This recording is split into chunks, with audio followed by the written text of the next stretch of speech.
the full goal of your life. And between those two things, the quest for pleasure and that anything is justified, we have an abandoning of absolutes and a total adventure into sensuality and personal indulgence.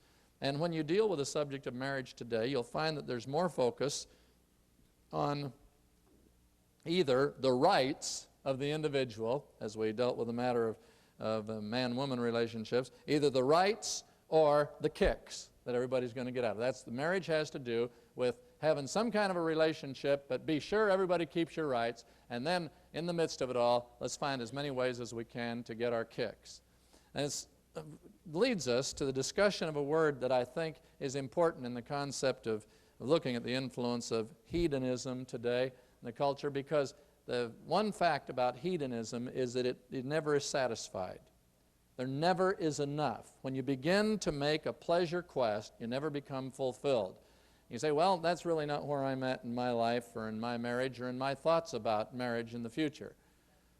That may not be where you are, but I said that these things, while you may not be involved in a chauvinist-feminist controversy, those things still influence our ways, thoughts, and responses. You may not be involved in sexual perversion, but those things influence the way that we live.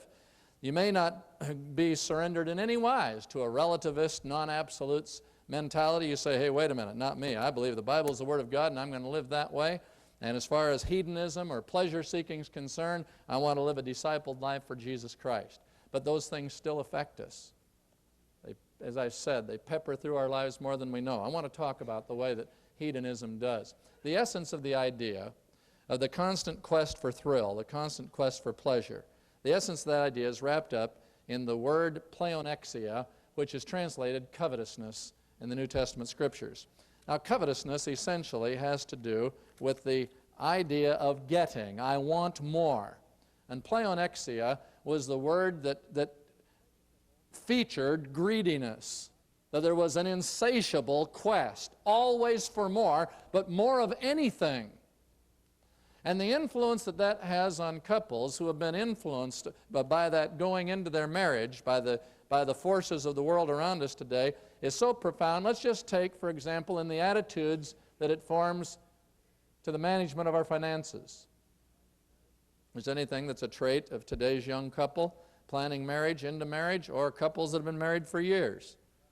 It's that I can't wait. We've got to get it now. Now, let's take that in a sexual application, and hedonism says, I want everything I can get when I can get it, for kick's sake. Say, well, we would never live that way. But that philosophy comes over and affects financial management. Got a credit card? We'll get it now. And as someone has aptly said, credit cards become plastic time bombs, and it's just a matter of time until there will come an explosion because of the undisciplined use of a resource that plays into the hands of a hedonistic culture. Got to have it now. Want it now.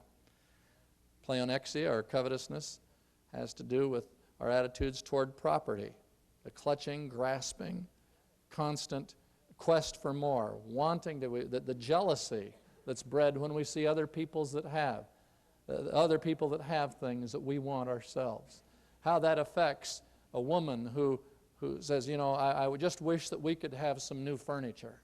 How it affects the man that says, I've got to have that recreational vehicle.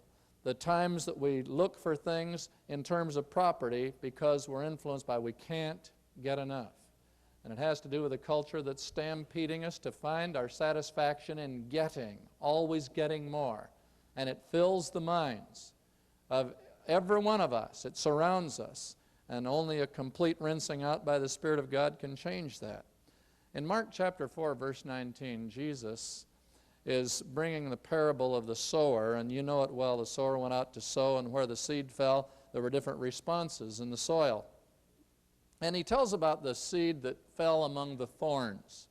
And when he describes that, he says this. He said, the seed that falls among the thorns is like unto those who receive the word, but the cares of this world, the deceitfulness of riches, and the desire for other things comes in and chokes out the life and the growth of what God has for them.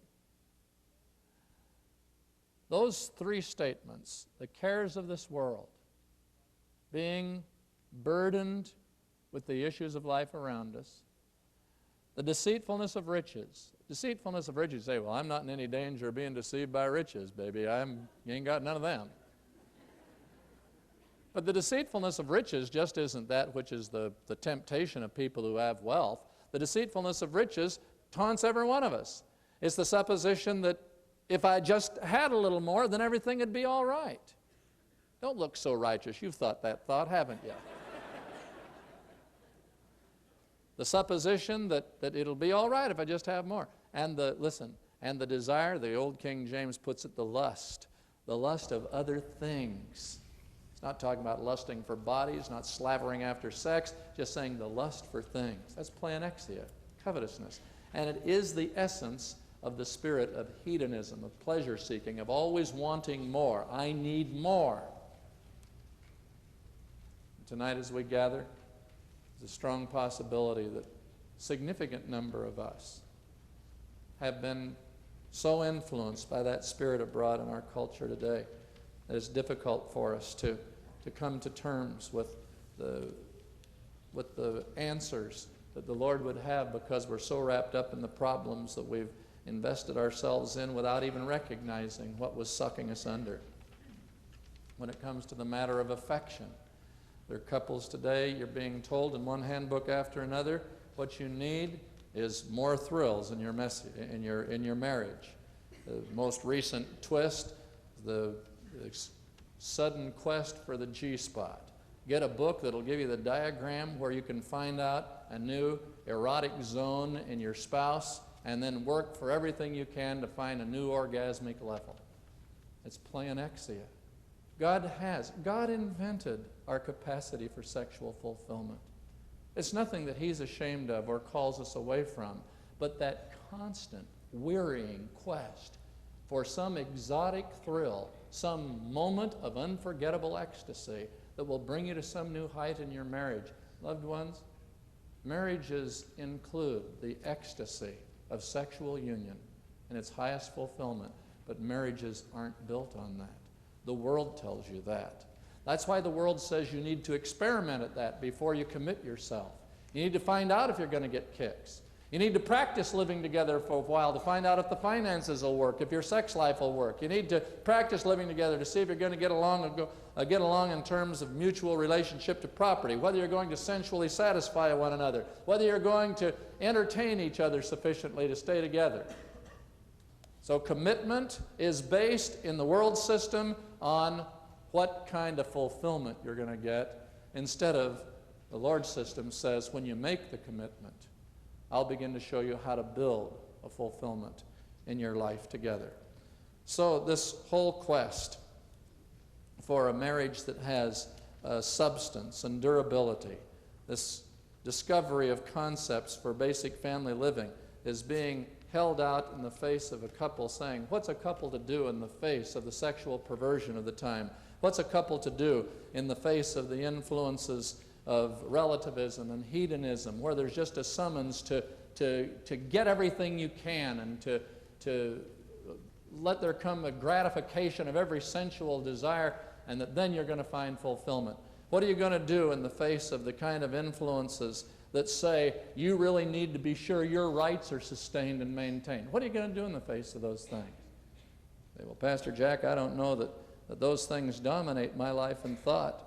But see, as I've said, dear ones, they affect and infect us to a far greater degree than we know. And those of us that would touch other people, who would shape other marriages that come to us for counsel and help, we need to recognize that they have come at their marriage, almost every case, they've come at it wrong, beginning having been affected with philosophical ideas, forces that have eroded the possibility of that marriage ever really beginning to have a strength, because the foundation's wiped out from the onset by the twisted attitudes toward sex, by the twisted attitudes toward husband-wife relationship and male and female roles, by the twisted attitudes pertaining to what you have and what will bring fulfillment to you. Those are things we're dealing with. Now, we're going to take a moment and pause there and then begin to move into another aspect of our study tonight, but it's time for you to get a chance to stretch, and I need that too, and I also think that they need to powder my bald spot now. So why don't you just stand up and stretch a minute and turn around and tell somebody your opinion of how we're getting along, and if it's not good, tell them it'll get better, I hope, okay?